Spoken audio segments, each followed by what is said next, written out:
দিনাজপুর সাধারণত মানুষ বলে যে নানা বাড়ি কোথায়, কিন্তু দিনাজপুরকে কেন জানি সবসময় মনে হলেই নানি বাড়ি কথাটা আমার মনে হয়। সবসময় নানি বাড়ি, কেন জানি নানি কথাটাই সামনে আসে। এই দিনাজপুর শহরটা, এখানে বেশ কিছু স্মৃতি আছে আমার। বালুবাড়ির স্মৃতি আছে, বালুবাড়িতে নানি বাড়ি, সেখানকার বেশ কিছু স্মৃতি আছে। তারপরে ঘাসিপাড়ায় ছিল, বালুবাড়িতে আসার আগে ঘাসিপাড়ায় ছিল নানি বাড়ি, সেই ঘাসিপাড়ার কথা কিছুটা খেয়াল আছে, অল্প স্বল্প, বহু বছর আগের কথা, সব পরিষ্কার মনেও নেই। তো এখন স্বাভাবিকভাবেই এই এলাকার প্রতি কিছুটা তো টান থাকবেই, এই এলাকার প্রতি একটা ডিফারেন্ট একটা টান থাকবেই। সেজন্যই দায়িত্বও আছে। এখন যখন আল্লাহর রহমতে একটা দায়িত্বে আছি আমি, স্বাভাবিকভাবে সেই দায়িত্বের অবস্থান থেকেও এখানে যারা বক্তব্য রেখেছেন, ডিসি সাহেব থেকে শুরু করে চেম্বারের সভাপতিকে শুরু করে অন্য আরও যারা বক্তব্য রেখেছেন, সকলেই এলাকার বিভিন্ন বিষয় নিয়ে কিছু কিছু বিষয় উল্লেখ করেছেন, এলাকার বিভিন্ন সমস্যা নিয়ে। এখন নির্বাচনের আগে আপনাদের এখানে যখন আমি এসেছিলাম, দিনাজপুরে এসেছিলাম, তখন সেই জনসভায় আমি অনেকগুলো কথা বলেছিলাম।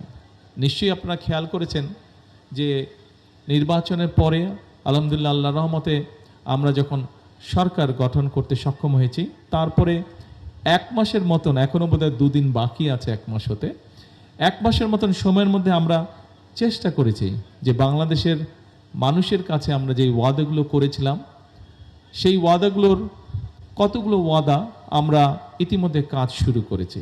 যেমন আজকে এই দিনাজপুর জেলার কাহরোল, সেই এলাকা থেকে আমরা আমাদের খাল খনন কর্মসূচির কাজটি শুরু করেছি।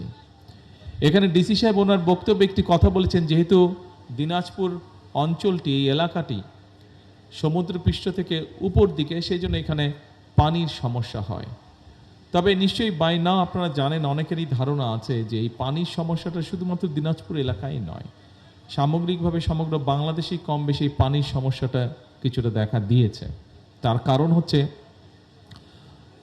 অনেকগুলো বছর ধরে আমাদের নদী নালা খালগুলো বন্ধ হয়ে গিয়েছে বা ভরাট হয়ে গিয়েছে, এবং ভরাট হয়ে যাবার কারণে এখানে শুষ্ক মৌসুমে পানি থাকছে না, বর্ষা মৌসুমে পানি আসলেও যে পরিমাণ পানি থাকার কথা সে পরিমাণ পানি থাকছে না, এবং একই সাথে বর্ষা মৌসুমে বা হঠাৎ করে উজান থেকে যখন পানি আসছে, তখন খালগুলো এবং নদীগুলো ভরাট হয়ে যাওয়ার কারণে পানিগুলো দুপাশে মানুষের ঘর বাড়ি, ফসল ফলাদি, গবাদি